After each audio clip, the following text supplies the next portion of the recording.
کہ تم نے اس ملک کے لیے کتنی قربانیاں دی ہیں. تمہیں ہسٹری پڑھنے کی توفیق نہیں ہوتی. آج یہ تو سوشل میڈیا کا زمانہ ہے کہ بیرسٹر صاحب کو سب لوگ دیکھ رہے ہیں اور پڑھ رہے ہیں. ہمارے اکابرین نے, بزرگوں نے, پرکھوں نے اس ملک کے لیے کتنی قربانیاں دی ہیں. کون نہیں جانتا علامہ فضل حق خیر آبادی کو, جنہوں نے مدرسے کی چٹائی میں بیٹھ کر انگریزوں کے خلاف فتوی جہاد صادر فرمایا تھا. اور کہاں ہیں وہ لوگ جو کہتے ہیں عربی مدرسے دہشت گردی کے اڈے ہیں؟ میرے بھائی, اگر یہ عربی مدرسے نہ ہوتے تو آج بھارت آزاد نہ ہوتا.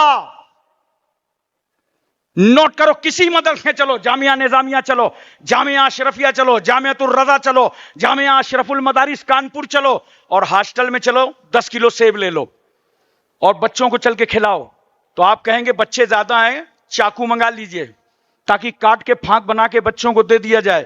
میں گارنٹی سے کہتا ہوں پورے ہاسٹل میں کوئی چھری نہ ملے گی.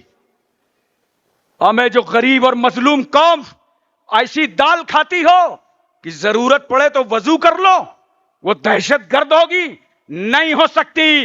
مدرسوں سے امن و امان پھیلایا جاتا ہے, محبتیں پھیلائی جاتی ہیں.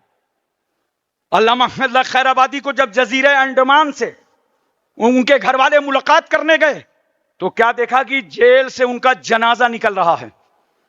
تو گھر والوں نے کہا تھا, اور اس سے پہلے علامہ نے جانتے ہو کیا کہا تھا اس جیل کے اندر؟ انگریزوں مجھے قلم اور کاغذ دے دو, میں اپنے وطن ہندوستان کی ہسٹری لکھنا چاہتا ہوں. انگریزوں نے کہا تھا علامہ صاحب یہ قید خانہ ہے, گیسٹ ہاؤس نہیں ہے, نہ قلم ملے گا نہ کاغذ.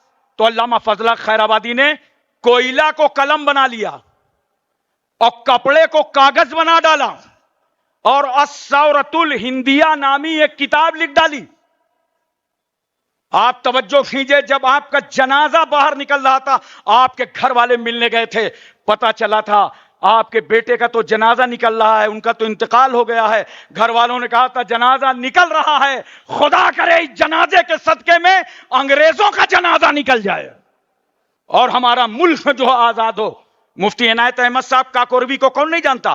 کالے پانی کی سزا کاٹ کے جب آ رہے تھے تو 2 ہاتھوں میں کتابیں تھی, دونوں میں, ایک میں تواریخ حبیب الہ, ایک میں علم السیگا, اور آج یہ دونوں کتابیں عربی مدرسوں میں پڑھائی جاتی ہیں.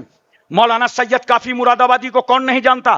مراد آباد کے چوراہے پر انگریزوں نے جب پھانسی کے پھندے پر لٹکایا تھا تو اس وقت اعلی حضرت فاضل بریلوی بریلی سے فرما رہے تھے, اے لوگو, سید صاحب کی رگوں میں پہلے ہی سے خون ہاشمی موجزن تھا, لو وطن پر قربان ہو گیا.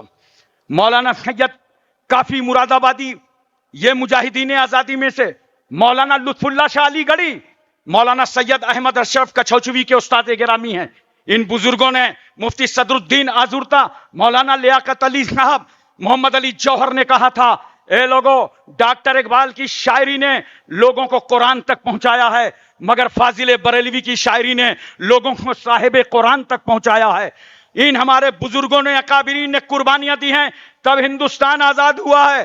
ہمارے بچے یتیم ہوئے ہیں, تب بھارت آزاد ہوا ہے. ہماری مائیں یتیم بیوہ ہوئی ہیں, تب بھارت آزاد ہوا ہے. اے لوگوں, کان کھول کر کے سن لو, ہم ہندوستان کے کرایہ دار نہیں ہیں بلکہ زمیندار ہیں, حقدار ہیں, حصے دار.